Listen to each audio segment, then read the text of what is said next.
Namaste to all my dear students. I welcome all of you in Antivirus YouTube channel. I hope you are preparing annual exams with sincerity, dedication, and a lot of hard work. I have prepared this video for BSc first year non-medical students in which I will discuss important questions of mechanics book. I consider it my duty to lessen your tension and make you more target specific so that you can obtain very good marks during exams. So plan of presentation will like this. First of all, I will discuss about number of credits, then distribution of marks, scheme of examination, and at last we will discuss about important questions which are asked in annual exams. So let's discuss number of credits. इस course के total 6 credits होंगे जिसमें से 4 credit आपके theory और internal assessment जिसको CCA भी बोलते हैं उसके रहेंगे और 2 क्रेडिट का आपका प्रैक्टिकल रहेगा। अगर आप इनको पास करते हैं तो आप 6 क्रेडिट अर्न करेंगे। डिस्ट्रीब्यूशन कैसा रहेगा वो भी देख लेंगे जल्दी से। थ्योरी जो आपको एनुअल एग्ज़ाम में पूछी जाएगी वो 50 मार्क्स का रहेगा। इंटरनल असेसमेंट आपकी 30 मार्क्स की है। 30 में आपको पता है 15 मार्क्स के आपके मिड टर्म हुए होंगे और जो रिमेनिंग 50 मार्क्स हैं उसमें 5 मार्क्स की आपकी अटेंडेंस रहेगी और 10 मार्क्स की आपकी असाइनमेंट सेमिनार क्विजेज रहेंगे जो आपके टीचर्स अपलोड करेंगे जिन मार्क्स को आपकी परफॉर्मेंस देख के, और 20 मार्क्स का आपका प्रैक्टिकल होगा जो एनुअल एग्ज़ाम से जस्ट पहले कंप्लीट हो जाता है। तो टोटल इस कोर्स के जो मार्क्स हैं वो 100 रहेंगे। Let's discuss scheme of exam. Examiner किन डायरेक्शंस को देख के आपका एग्ज़ाम सेट करता है उसके बारे में देख लेंगे जल्दी से। तो सबसे पहले सेक्शन ए रहता है आपके क्वेश्चन पेपर में। आपको पता है क्वेश्चन पेपर हमें 3 आवर्स में करना पड़ता है और 50 मार्क्स कैरी करता है। तो सेक्शन ए में आपका सारे यूनिट जो हैं वो कवर होते हैं, सारे यूनिट के सारे चैप्टर, और क्वेश्चन नंबर जो है वो फर्स्ट होता है। क्वेश्चन नंबर फर्स्ट के 7 सब पार्ट्स होते हैं। हर एक पार्ट का आपका 2 मार्क्स रहते हैं। तो टोटल क्वेश्चन नंबर 1 के जो मार्क्स हैं they are 7 into 2 is equal to 14। Section B जो है वो यूनिट नंबर 1 से होता है और यूनिट नंबर 1 में आपके सबसे ज़्यादा चैप्टर कवर होते हैं इस बुक के, चैप्टर नंबर 1, 2, 3 एंड 4। और क्वेश्चन नंबर जो है आपका 2 और 3 रहता है जिसमें से आपने सिर्फ एक क्वेश्चन करना है और ये क्वेश्चन होता है आपका 9 मार्क्स का। सेक्शन सी में आपका सेकंड यूनिट रहता है और इसमें सिर्फ एक ही चैप्टर है। तो सेक्शन सी में एक चैप्टर में से आपको 2 क्वेश्चन आते हैं, क्वेश्चन नंबर 4 एंड 5। इसमें से आपको सिर्फ एक करना है, नंबर इसके भी 9 हैं। सेक्शन डी का थर्ड यूनिट चैप्टर नंबर 6, इसमें भी सिर्फ एक चैप्टर है आपका और जो क्वेश्चन नंबर है वो 6 एंड 7 रहेगा। तो इस चैप्टर में 6 एंड 7 क्वेश्चन नंबर आएगा और उसमें से आपने कोई एक करना है and this question will carry 9 marks. Then last में आपका ई सेक्शन रहता है 5th वन और वो आपका 4th यूनिट में आएगा। क्वेश्चन नंबर चैप्टर नंबर जो इसमें 7 और 8 कवर होंगे और क्वेश्चन नंबर 8 एंड 9 होंगे। 8 और 9 क्वेश्चन में से आपने सिर्फ एक करना है जो 9 नंबर का रहेगा। सो इन नट शेल हमारे पास क्वेश्चन पेपर में 5 सेक्शन रहेंगे जो 5 यूनिट में से पूछे जाते हैं। टोटल 8 चैप्टर में से होते हैं और क्वेश्चन जो हैं क्वेश्चन पेपर में वो 9 होते हैं। टोटल 9 में से आपने 5 करने हैं जिसमें क्वेश्चन नंबर 1 जो सेक्शन ए में है दैट इज़ कंपल्सरी। बाकी सभी में आपको चॉइस रहती है, 2 में से एक करना है। सो टोटल मार्क्स जो एनुअल एग्ज़ाम के होंगे थ्योरी के वो 50 मार्क्स के होंगे और इस वीडियो में हम इन 50 मार्क्स के बारे में ही डिस्कस करेंगे। Unit number 1 chapter number 1 differential equations. Question number 1. What is differential equation? Give some applications of differential equation in physics. Question number 2. What do you understand by the order and the degree of differential equation? You have to define these two terms. Question number 3, what is the difference between ordinary and partial differential equation. कई बार examiner आपको problem दे देता है और उसमें से आपने degree और order locate करने होते हैं। तो ऐसी कोई इक्वेशन है, तो अगर इसके ऑर्डर की बात करें तो जो हाईएस्ट डेरिवेटिव है D square Y upon D X square, वो इसका ऑर्डर होगा। सेकंड ऑर्डर डिफरेंशियल इक्वेशन है ये। और जो हाईएस्ट डेरिवेटिव की पावर होगी, जैसे इसमें 3 है, तो वो उसकी डिग्री बन जाएगी। Question number 5, solution of differential equations of the first order and first degree. तो ऐसे आपके पास 4 टाइप्स रहते हैं और फर्स्ट टाइप है आपका equation solvable by separation of variables. जो उसकी स्टैंडर्ड फॉर्म है वो है D Y upon D X is equal to capital X into capital Y. और जो एग्जाम्पल है मैंने एक यहाँ लिखी है, ऐसी एग्जाम्पल्स आपने बहुत सारी प्रैक्टिस करनी है। सेकंड टाइप है होमोजीनियस इक्वेशंस, उसकी स्टैंडर्ड फॉर्म ये है और ऐसा कोई एग्जाम्पल आपको आता है एग्जाम में डायरेक्ट। थर्ड टाइप है linear equations of first order, ये सबसे इंपॉर्टेंट टाइप है, इसको आप इजीली कर भी लेते हैं, D Y upon D X plus P Y is equal to Q. और ऐसी कोई एग्जाम्पल आपसे पूछी जा सकती है। और फोर्थ टाइप है exact differential equation, this is also important, M D X plus N D Y is equal to 0, और ये एग्जाम्पल है।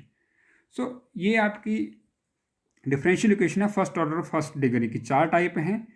इन चारों टाइप में जो लास्ट की 2 हैं they are relatively more important. Examiner क्या करता है, या तो प्रोसीजर पूछ लेता है कि इसको आप कौन कौन से स्टेप्स आप करेंगे इसको सॉल्व करने के, ये थोड़े कम चांस रहते हैं। लेकिन डायरेक्ट क्वेश्चन आ जाता है आपको, जैसे मैथमेटिक्स में आता है, जैसे मैंने इस एग्जांपल्स आपको कुछ एक दिए हैं। तो आपने यही एग्जांपल नहीं करनी है, इससे रिलेटेड जितने भी एग्जांपल्स आपकी बुक में एटलीस्ट सॉल्व जो हैं वो आपने प्रैक्टिस कर लेनी है, ताकि आपको एग्जाम में कोई प्रॉब्लम ना आए। Then question number 6, linear differential equations of second order with constant coefficients. Second order differential equation है, तो ऐसी फॉर्म रहेगी इसकी इन ऑपरेटर फॉर्म। हम इसको जस्ट फर्स्ट स्टेप होता है, इसको ऑपरेटर फॉर्म में कन्वर्ट करेंगे, तो डिफरेंशियल को कैपिटल डी से रिप्लेस कर देते हैं। फॉर होमोजीनियस डिफरेंशियल इक्वेशन हम आर को 0 के बराबर कर देते हैं, ये सेकंड स्टेप होता है हमारा। और फिर उसको एक्सिलरी इक्वेशन में कन्वर्ट कर देते हैं, D square plus P D plus Q is equal to 0। So ये आपकी क्वाड्रेटिक इक्वेशन बन जाती है। और इसको सॉल्व करेंगे जैसे आप क्वाड्रेटिक इक्वेशन को करते हैं, वहाँ से आपके रूट्स आएंगे और उन रूट्स से आप डिसाइड करेंगे। रूट्स आपके अगर रियल हैं, इक्वल हैं, तो आपका सोल्यूशन अलग होगा, रियल अनइक्वल हैं तो अलग होगा, इमेजनरी है तो सोल्यूशन अलग होगा। ऐसे आपको एग्जांपल्स पूछ सकते हैं, आप इसको प्रैक्टिस करिए, you will enjoy in solving such examples. Chapter number 2, coordinate system. First important question, what are Cartesian and spherical polar coordinates, find the relationship between two. So आपको क्लियरली कार्टेशियन और spherical polar coordinates r theta phi के बारे में लिखना पड़ेगा और फिर उसमें रिलेशन ड्राइव करनी पड़ेगी, जैसे x is equal to r sine theta cos phi, y is equal to r sine theta sine phi, z is equal to r cos theta. ये डेरिवेशन आप लोग को करनी है और ये रिजल्ट भी याद रखने हैं। Question number 2, calculate displacement velocity expression in spherical polar coordinate system. तो 3 सिस्टम आपको डिस्कस किए हैं चैप्टर में। सबसे इंपॉर्टेंट आपके स्फेरिकल पोलर कोऑर्डिनेट सिस्टम है। इसमें या तो आपको वेलोसिटी का जाता है या एक्सेलरेशन का, मैंने दोनों इंक्लूड कर दिए सेम ही क्वेश्चन में। तो कई बार वो मैथमेटिकली दे देते हैं और आपको बोलते हैं प्रूव करिए इसको। क्वेश्चन नंबर 3, लास्ट टॉपिक है आपके चैप्टर का, what is solid angle, what are its units and dimension, obtain solid angle subtended by surface of sphere its centre. इसको आप कर लेंगे, इजी है ये। Question number 4, find expression for area and volume elements in spherical polar coordinates. This is also important. Spherical polar coordinates का आपको area element भी drive करना आना चाहिए और वॉल्यूम एलिमेंट भी, और ये आपको याद भी होना चाहिए ताकि आप उसको ऑब्जेक्टिव में भी कवर कर लें। न्यूमेरिकल्स में आप देख लीजिएगा,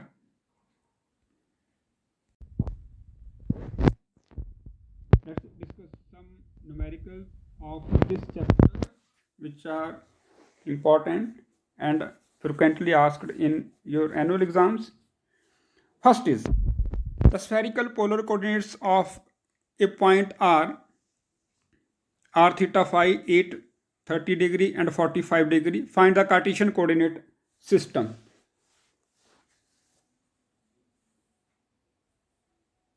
So you must know the relation x is equal to r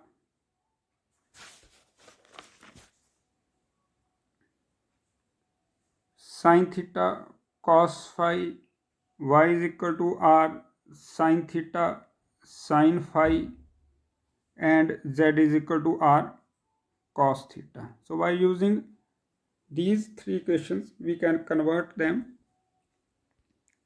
Next is calculate spherical polar coordinates of a point whose Cartesian coordinates are 1, 0, under root 3. So values can be varied. You must know the relationship between Cartesian coordinate system and spherical polar coordinate system, which is important derivation also. I have discussed it. Question number 3. The polar coordinates of a particle at any time t are r is equal to 6 e raised to power 3t and theta is equal to 4t. Find the radial and transverse components of velocity. Question number 4. Using the concept of spherical polar coordinate systems, calculate surface area of a sphere. So we have to use spherical polar coordinate system. Chapter number 3. Space-time symmetry and conservation laws. Question number 1. Define angular momentum of a particle. How is it related to torque? So torque is equal to dl upon dt. We have to drive this relation also. Not so important, but sometimes 2 or 3 marks का question पूछ लेते हैं. Question number 2. What is conservative force? Give 2 examples of conservative force. How is it related to potential energy? Show that the work done by conservative force is path independent. Conservative force की different examples हैं. एक तो है curl 0 रहता है, दूसरा है this can be represented as negative gradient of a potential, और तीसरा है the circulation of such force is 0, and fourth one is the work done by such force is path independent. So we have to prove it. So conservative force की जो example हैं they are electric force and your gravitational force and electrostatic force. Question number 3. Explain the main properties of space and time. तो space की आपने अलग से properties define करनी है और time की अलग से, इनको discuss करना है. जैसे space आपका 3 dimensional है, isotropic है, तो सारी properties आपने discuss करनी है. Time की भी वैसे. Question number 4. What do you understand by homogeneity of space? Show that Newton's third law is direct consequence of homogeneity of space. तो सबसे पहले homogeneity of space आपको describe करना पड़ेगा और फिर वहाँ से आपने inference लेके ये Newton's का third law आपने drive करना है. Question number 5. Define homogeneity of space again. Show that law of conservation of linear momentum is a direct consequence of homogeneity of space. तो homogeneity of space से आपने Newton का third law भी drive कर सकते हैं और कंजर्वेशन लॉ आप लीनियर मोमेंटम की भी ड्राइव करेंगे. Question number 6. What do you understand bye isotropy of space और irrotational invariance of space? Isotropy of space means no direction is preferred, all directions are equal in physics. Then you have to show that it leads to conservation of angular momentum. This is one of the most important question of this chapter which you have to attempt. Question number 7. What is homogeneity of time? This is homogeneity of time. Then prove that the law of conservation of energy follows from homogeneity of time. So law of conservation of energy हमने homogeneity of time से prove करना है, ये ध्यान रखिएगा. Numericals देखने के, हाँ ये बार बार पूछ लेते हैं इस न्यूमेरिकल को. बड़ा सिंपल न्यूमेरिकल है. पोटेंशियल एनर्जी आपको दी है, आपने फोर्स कैलकुलेट करनी है. पॉइंट भी दिए हैं 2 और 4. कई बार पॉइंट देते हैं, कई बार नहीं देते हैं. तो इसका आपके क्योंकि ये x और y दो हैं इसमें वेरिएबल, तो आपको कंपोनेंट फॉर्म में देखना पड़ेगा. कैसे, थोड़ा सा मैं बताता हूँ आपको जल्दी जल्दी. fx आपको fx is equal to minus curly u upon curly x, ये वाला फार्मूला लगा देंगे. और fy is equal to minus curly u upon curly y. तो जो वैल्यू आएगी आपने x की जगह 2 भर देना है और y की जगह 4 भर देना है, वो आपके एफ एक्स और एफ वाई की वैल्यू आएगी जो हमने करना है। Question number 2, show that force F is equal to y z i cap plus z x j cap plus x y k cap is conservative. तो कंजर्वेटिव फोर्स अगर prove करनी है तो उसमें आपको पता है सिंपली हम उसका कर्ल देखते हैं, del cross f vector is equal to 0।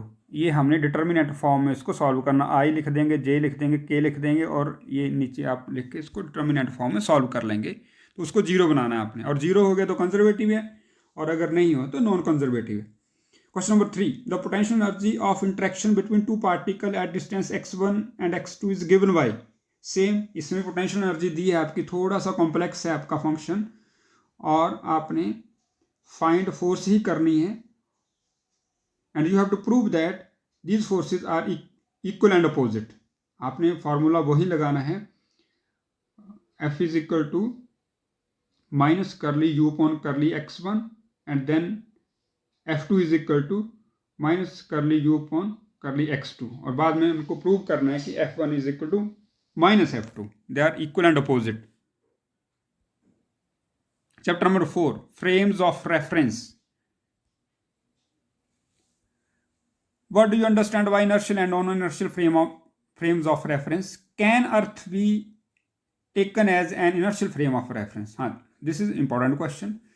तो अर्थ को अगर आप आइडियली देखें तो ये आपका इनर्शियल फ्रेम ऑफ रेफरेंस नहीं है, क्योंकि इसके पास दो तरह की acceleration, acceleration due to rotation and acceleration due to revolution, and it has some finite value. So in strict sense, Earth is not inertial frame of reference, but those acceleration values are very, very small. So for practical purpose, we take Earth as an inertial frame of reference. So you have to argue this fact, argue these factors. Question number 2, what are Galilean transformations? These are very important in classical mechanics when velocity of particle is very small and which is observable in our daily life. Drive Galilean transformation equations for two inertial frame of reference.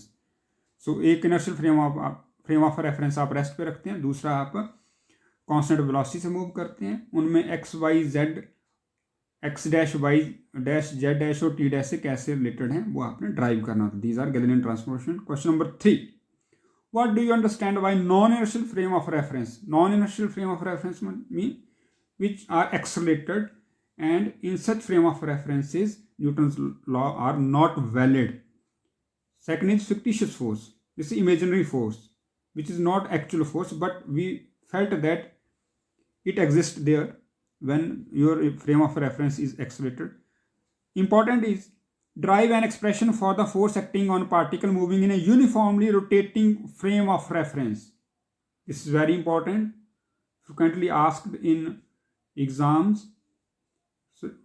ऐसे uniformly rotating frame of reference में हम prove करेंगे कि वहाँ पे एक centrifugal force भी आती है और कोरियोलिस फोर्स आती है, और कोरियोलिस फोर्स किसके बराबर है, इसी एक्सप्रेशन से हमें आता है। This is basic expression of this chapter and very important. Question number 4, what is Coriolis force? Derive an expression for Coriolis force acting on a freely falling body. Discuss some geographical consequences of Coriolis force. इससे go through हो जाएगा अच्छी तरह से। Question number 5, what is centrifugal force? Discuss the effect of centrifugal force due to rotation of the earth. Question number 6, what is Foucault's pendulum? Drive an expression for its time period. Very important question. Question number 7, drive an expression for horizontal and vertical components of Coriolis force. No cyclones are set up at equator. Why? At equator, the horizontal component of Coriolis force becomes 0. That is why cyclones are not set up at equator. So you have to prove that mathematically also. Then let's discuss some numericals of this chapter. Question number 1, how much faster than the present speed the earth should rotate so that the effective acceleration due to gravity are at the equator will be 0? This is important relation. So let's discuss. So acceleration at equator, the effective value of acceleration, let it be g dash, is equal to g minus omega square r, this is at equator. तो मान लीजिए W1 वो ऐसी acceleration है जहां पे ये value जो है आपकी जी डैश जो है दैट इज जीरो। तो इस एक्सप्रेशन में आप जी डैश जीरो पुट कर देंगे। जीरो पुट करने के बाद आपके पास आ जाएगा omega one g upon under root g upon r. यहाँ से आप ओमेगा वन की वैल्यू निकाल लेंगे। और दूसरी आपको पता है अर्थ की जो नॉर्मल एंगुलर वेलोसिटी है वो 2 पाई अपॉन टी है। तो 2 पाई की वैल्यू लिखेंगे और टी आपको पता है कितना टाइम लेती है अर्थ आपकी एक दिन में। तो 24 × 60 × 60, तो एक एक्सेलरेशन वो आ जाएगी आपकी। तो फिर आपने करना क्या है, W1/W इज इक्वल टू आपका 17.02 के बराबर आता है। So you have to prove that W1 is equal to 17 time approximately equal to 70 time omega.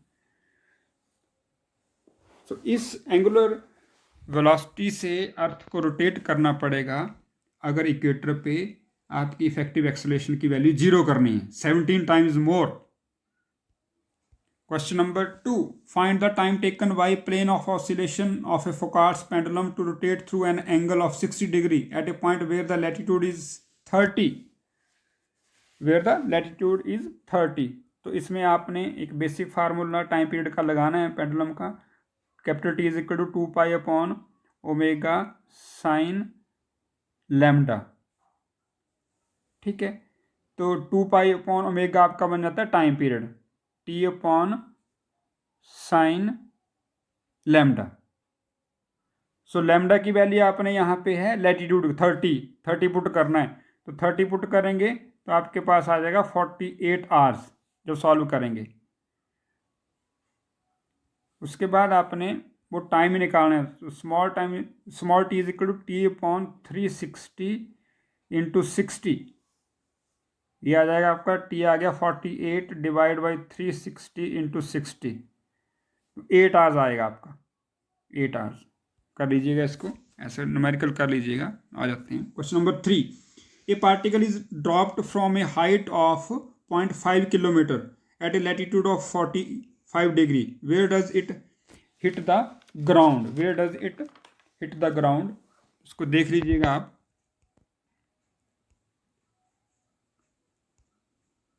Next is find the fictitious force and the total force acting on a freely falling body of mass 5 kg with reference to a frame moving with downward acceleration of 2 meter per second square। तो ऐसे questions आपको आने चाहिए, ये पूछ लेते हैं। इसमें आपने करना क्या है, पहले तो आपने fictitious फोर्स निकालनी है। fictitious फोर्स आपको वो मान लो F0 है, तो वो हो गया कि -ma। तो एक्सेलरेशन है 2, मास आपको दिया है। Then you have to calculate weight, let it be F। तो F आपका आ जाएगा mg, इसको निकाल लेंगे। तो इफेक्टिव फोर्स जो होगी वो क्या होगी, late it be F dash, वो आपकी आ गई इफेक्टिव फोर्स। आप मान लीजिए इफेक्टिव FE, वो आ जाएगी आपकी fictitious फोर्स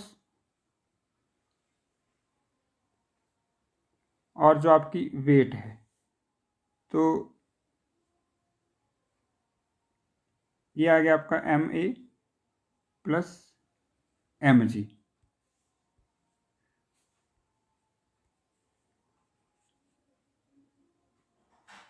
अब अगर आपका मोशन अपवर्ड है तो आपकी fictitious फोर्स और जो आपका वेट है वो ऐड हो जाएंगे, और अगर डाउनवर्ड है तो वो सब्ट्रैक्ट हो जाएगी।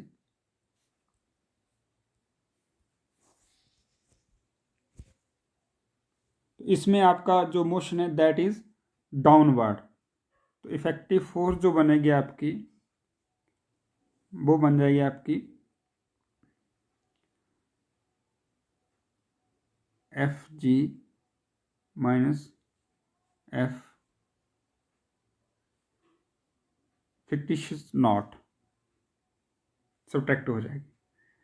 अगर डाउनवर्ड है तो ऐसे, अगर डाउनवर्ड है तो आपकी सब्ट्रैक्ट होगी, और अगर अपवर्ड है तो ऐड हो जाएगी। इसमें सिंपल लॉजिक है, इसका ध्यान रखिएगा। अगर मोशन अपवर्ड होता तो ऐड हो जाती। बस ये है, इसमें और कुछ नहीं है। Question number 5. A man having weight 80 kilogram is sitting on a weighing machine when the lift moves up with an acceleration of 1 meter per second square and moves down with an acceleration of 1 meter per second square. तो जब आपका motion जो upward है तो जो force है, जो आपकी एक तो फोर्स है आपकी ड्यू टू वेट, जिसको एफ जी बोल रहे हैं, और दूसरी है आपकी force fictitious force F not. तो नंबर 1 है मूव्स अप, तो ऐड होगी, और अगर मूव्स डाउन है तो F G minus F not होगी। इसको प्रैक्टिस कर लीजिएगा। Unit number 3 chapter 5 gravitation and inverse square force law. Question number 1, describe characteristics of different types of fundamental forces that exist in nature. हमें पता है nature में 4 तरह की फंडामेंटल फोर्सेज हैं। Number 1 is your gravitation force, second is electrostatic force, third is weak force, and fourth one is strong और nuclear force. So we have to write down the basic about these forces. सबसे important इसमें रहता है कि ये short range हैं, attractive हैं, repulsive हैं, और क्वांटिटेटिवली अगर आप इंपॉर्टेंट देखें तो क्या उनकी स्ट्रेंथ की जो रिलेटिव स्ट्रेंथ है वो कैसी है, और कौन से चार्ज इसमें फोर्स कैरियर पार्टिकल रहते हैं डिफरेंट, उसमें कौन सी आपकी बेसिक इक्वेशंस हैं उन रिस्पेक्टिव फोर्सेस के लिए, whether they are strong force, weak force. Question number 2. Show that the angular momentum of a system under influence of central force remains conserved. This thing you have to prove. Sometime it is asked. Question number 3. Prove that path of a moving particle under a central force always lie in one plane. So you have to prove this thing. Question number दूसरा और तीसरा कई बार combined पूछ लेते हैं. Question number 4. Explain the concept of reduced mass. How does it help to reduce the two body problem? So this is a new concept and very important question. You have to derive an expression for reduced mass of two bodies. Question number 5. Show that for a system of two particles moving under the action of central force, the total energy of the system remains conserved. So इसमें आपकी kinetic energy रहेगी और potential energy. Potential energy में एक gravitational potential energy रहेगी और दूसरी interaction के कारण पोटेंशियल एनर्जी रहेगी। आपने तीनों एनर्जीज को कांस्टेंट प्रूव करना है, कंजर्व प्रूव करना है। Question number 6, what are central forces. तो सेंट्रल फोर्सेज नाम से पता लग रहा है जो पार्टिकल के सेंटर टू सेंटर एक्ट करेंगी, and they act along line joining the centres of particles, that is why they are called central forces. They are inverse square forces. Examples are gravitational forces and electrostatic force. Derive the differential equation of orbit in central force field. This is very important question. This will be certainly asked in your exams. So you have to derive differential equation of an orbit. Question number 7. Show that shape of the orbit of a particle moving under inverse square law of force depends on total energy of the system remains conserved. Question number 8. What are turning points? Turning points क्या होते हैं? जहाँ पे velocity या kinetic energy zero हो जाती है. Derive relationship between energy and eccentricity epsilon of the trajectory of a body. Important question. Question number 9. State and drive Kepler's law of planetary motion. तो हमें पता है 3 लॉज हैं केपलर के, हमें पहले स्टेट करने हैं और फिर उनकी एक्सप्लेनेशन देंगे और डेरिवेशन करेंगे। तो कई बार तो एग्जामिनर अलग अलग पूछ लेता है कि explain your second Kepler's law and drive it, या मैथमेटिकली उसको ड्राइव करेंगे, प्रूव करेंगे कि उसकी एरियल वेलोसिटी है वो कांस्टेंट रहती है, या फिर थर्ड लॉ पूछ लेता है सेपरेटली कि derive t square is equal to r cube. तो आपने तीनों करने हैं, स्टेटमेंट और उनकी derivation. Question number 10. What are artificial satellites? Calculate the minimum velocity and period of revolution of artificial satellite at a height h from the surface of the earth. आपने +2 में भी ऐसा किया है क्वेश्चन, सेम क्वेश्चन है ये। Question number 11, right a short note on following topics, central and non central forces. Central मैंने बता दिया, नॉन सेंट्रल उसके अपोजिट, जो सेंटर टू सेंटर एक्ट नहीं करेंगे, जो universe square law of forces नहीं होंगी। देन टर्निंग पॉइंट्स, जिनके वेलोसिटी, ऐसे पॉइंट जहाँ पे वेलोसिटी या काइनेटिक एनर्जी जीरो हो जाती है। GPS system, global positioning system. Let's discuss some numerical.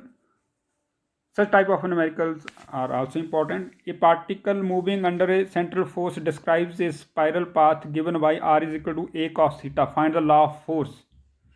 Find the law of force. So इसमें आप यूजली जो ऑर्बिट की डिफरेंशियल इक्वेशन है वहाँ से निकालते हैं। जो ऑर्बिट की डिफरेंशियल इक्वेशन क्या है, d square u upon d theta square plus u is equal to minus mu upon l square u square और साथ में F1 अपॉन यू। तो इस इक्वेशन में देखेंगे आपको R दिया है, तो आपने R को पहले U में कन्वर्ट करना है।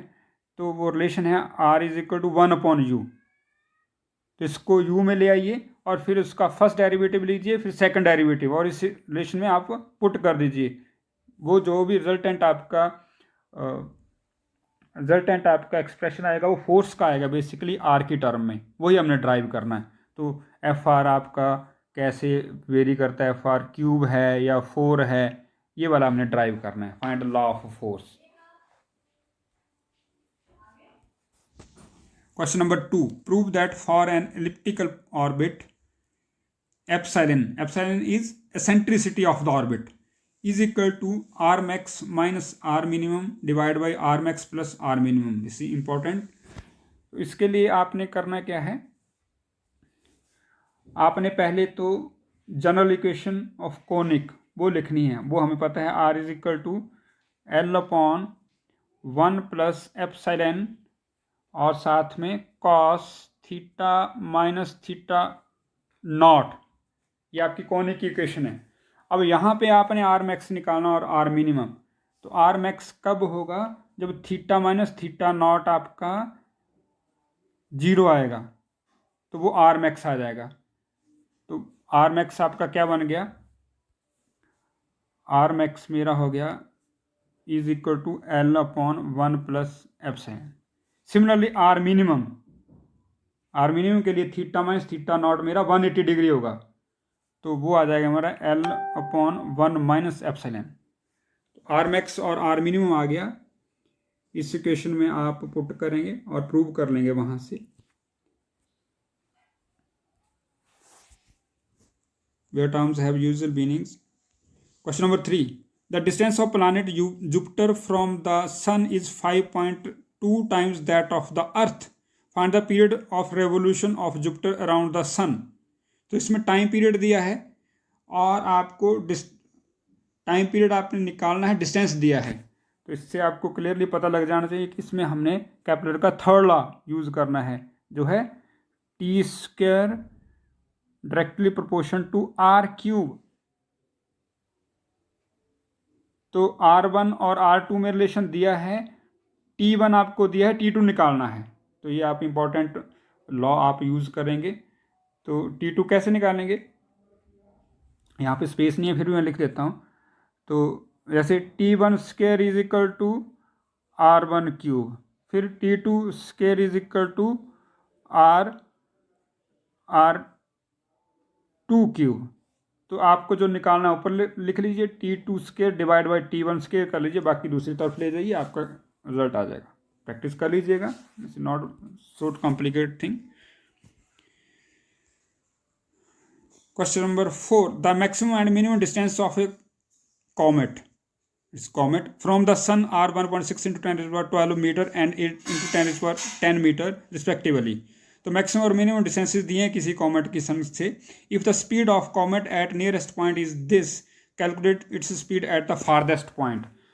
तो आपने कुछ नहीं, इसमें बेसिक सा conservation of angular momentum use करना है। L is equal to M B R is equal to constant, we know it. तो M V one are one is equal to M we two r two. M से m cancel हो जाएगा, we are interested to find out v two, तो v two आप निकाल लीजिए, v one are one upon r two, ये हमें दिया है, वी वन कितना है, आर वन कितना है, और r two, r one 1.6 into 10⁻12 है, आर टू 8 इंटू 10 है, और आपका वेलोसिटी एक दी है 6 इंटू 10⁴ मीटर पर सेकंड। तो वी टू वहाँ से आप निकाल सकते हैं आसानी से। Question number 5, an artificial satellite is going around the sun close to its surface, what is the time taken by it to complete one round.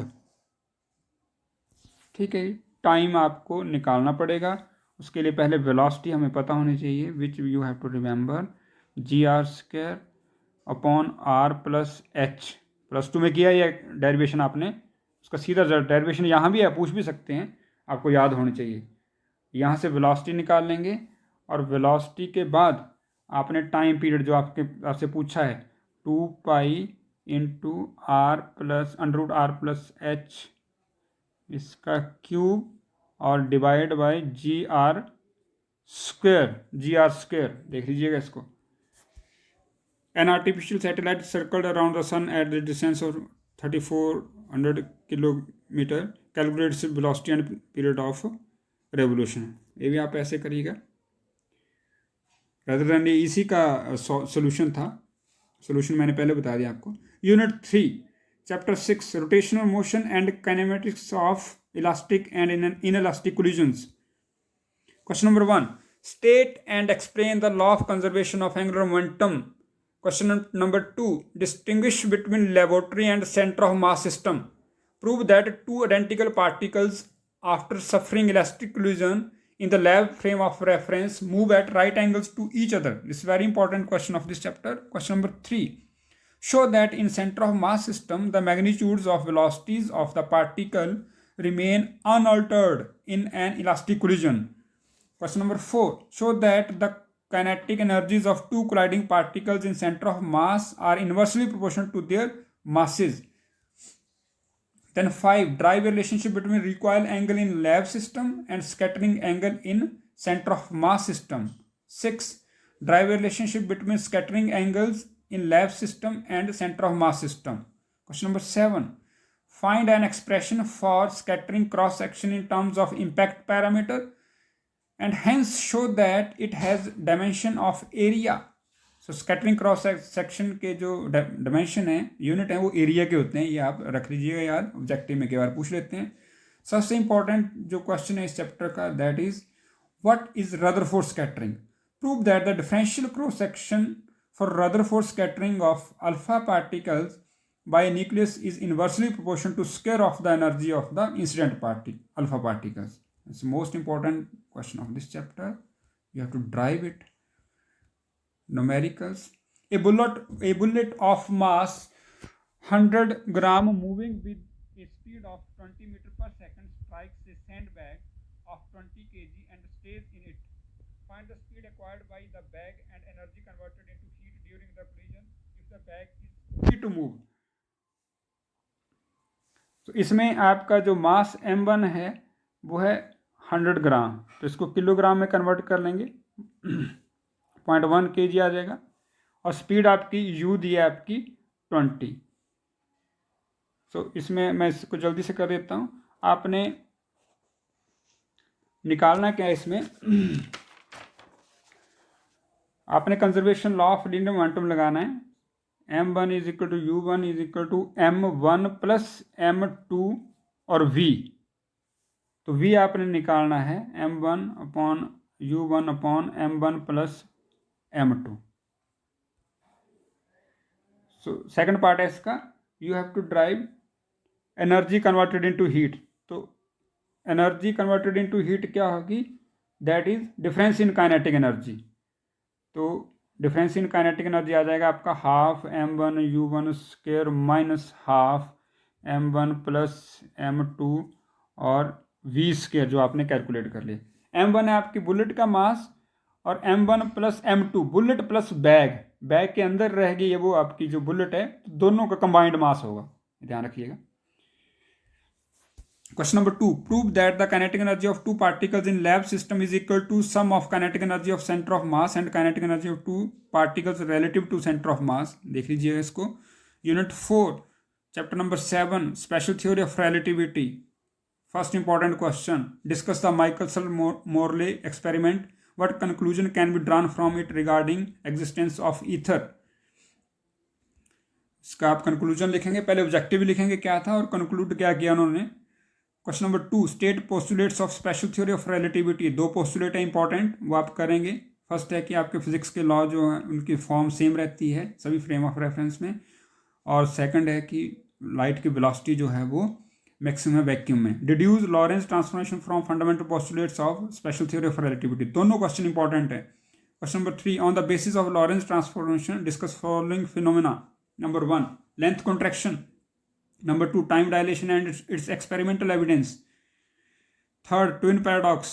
And last, simultaneity of two bands.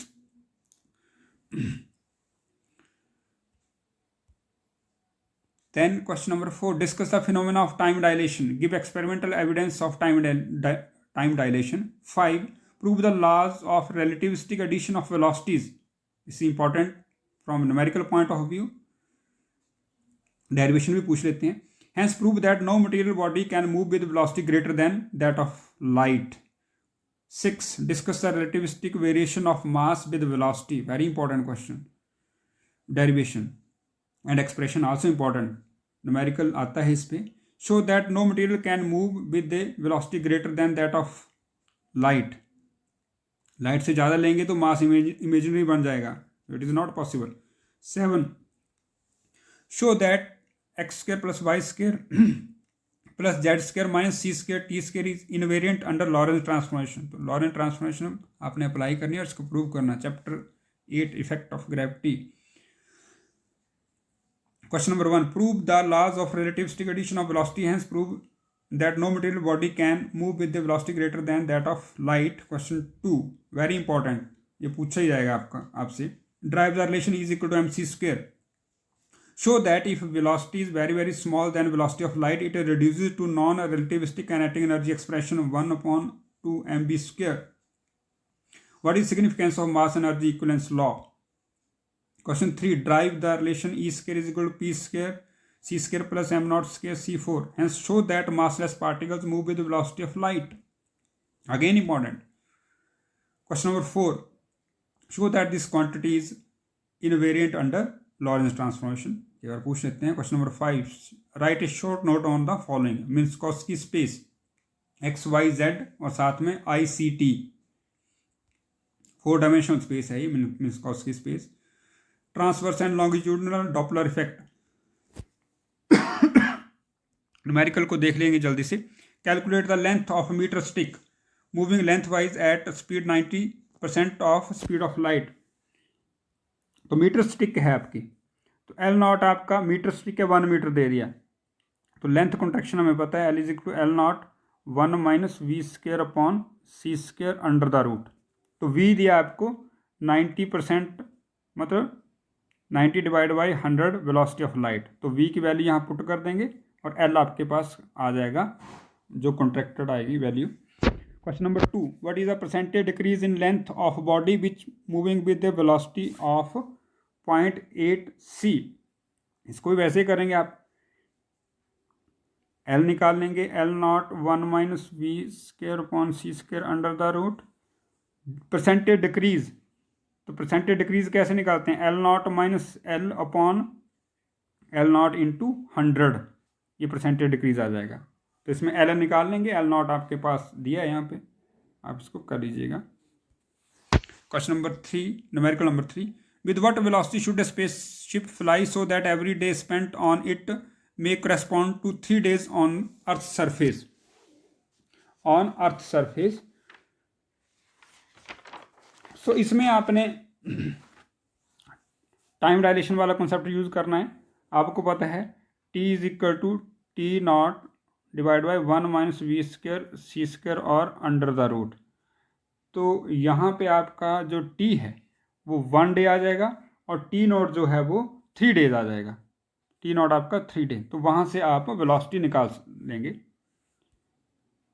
Question number 4. At what speed should a clock be moved so that it may appear to lose 1 minute in each hour? ध्यान से करिएगा, इसमें भी वो आपका time dilation वाला लगेगा concept.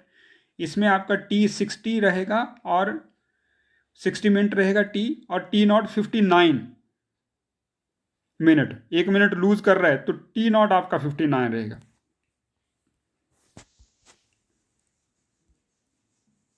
Numerical number 5. A spaceship moving away from the Earth with a velocity 0.5 c fires a rocket with speed 0.8 c. Number 1, towards the Earth. Number 2, away from the Earth. Calculate the velocity of rocket as seen from the Earth in two ways. इसमें आपने relativistic addition of velocities वाला formula लगाना है जो आपको पता होगा। u is equal to u dash plus v upon 1 plus u dash v upon c square. अब इसमें ध्यान से देखिएगा, जो ये u डैश है ये आपकी velocity of rocket with respect to spaceship, और जो v है this is velocity of spaceship with respect to earth. So एक बार तो आपका अवे फ्रॉम द अर्थ जा रहा है रॉकेट, और दूसरा एक बार टुवार्ड्स द अर्थ है और दूसरा अवे। तो फर्स्ट केस में टुवार्ड्स द अर्थ है तो u डैश आपका आएगा -0.8 c, और अवे फ्रॉम अर्थ है तो u डैश आएगा +0.8 c, और v की वैल्यू आपकी वही रहेगी, वो रहेगी आपकी 0.5 c दोनों केसेस में, चाहे टुवार्ड्स द अर्थ है चाहे अवे फ्रॉम द अर्थ है। तो u डैश की चेंज होगी, टुवार्ड्स अर्थ है तो -0.8 c और अवे है तो 0.8 c। इंपॉर्टेंट क्वेश्चन है। Then 6, find the mass of an electron whose velocity is 0.9 cc, 0.99 c। इसमें आपने जस्ट फार्मूला लगाना, m is equal to m0 divide by 1 - v square upon c square under the root, वहां से आपका expression आ जाएगा। 7, at what speed a particle must move so that its relativistic mass becomes 3 times its rest mass। ये वैसे करेंगे आप, EMC square is equal to 3m0 c square, तो m is equal to 3m0 आ गया। तो वहां से आपने इसको कैसे करेंगे, mc square is equal to 3m0 c square, ये ऐसे स्टेटमेंट में है। Total energy 3 time rest mass energy, तो c से c कैंसिल हो गया, m is equal to 3m0, और हमें पता है रिलेशन क्या है, m is equal to m0 under root 1 - v square upon c square. यहाँ पे आप 3m0 भर देंगे फिर, और आप वहाँ से v की वैल्यू निकाल लेंगे। What velocity a particle should move so that its mass appears to increase by 20% of its rest mass? तो मास कितना है रेस्ट मास का, मास है आपका, कहता है रेस्ट मास का 20% इंक्रीज, तो m0 प्लस 20% ये इंक्रीज है। तो आपने m को इसको सॉल्व करना है, और m is equal to m0 1 under root 1 - v square upon c square वाला फार्मूला लगा देना, आपका रिजल्ट आ जाएगा। If the total energy of moving particle is exactly 4 times its rest energy but is its velocity, मैंने इसको बता दिया। 10, if the sun radiates energy at rate of 4 × 10⁻26 joule per second, calculate the rate at which its mass is decreasing। कुछ नहीं है इसमें, simple सा है, E is equal to del m C square formula लगाएंगे, और डेल में E हमें दिया है और डेल m यहाँ से निकाल लेंगे। Question number 10, how many kilowatt hours of energy will be released when 2 kg of matter is transformed into energy. तो इसमें भी आपका वही लगेगा, E is equal to M C square आ जाएगा, इसमें एनर्जी आ जाएगी, और 1 किलोवाट आवर इसको आप कन्वर्ट कर लेंगे जॉल में, ये आपकी जॉल में आएगी कोई वैल्यू, तो इसको किलो को 10⁻3 और आर को आप कर लेंगे 60 × 60, तो 3600 × 10⁻3, तो ये बन गया 3.6 × 10⁻6 जॉल। फिर उसमें से आप कैलकुलेशन कर लीजिएगा। Thanks for watching and listening, and good luck for your exams.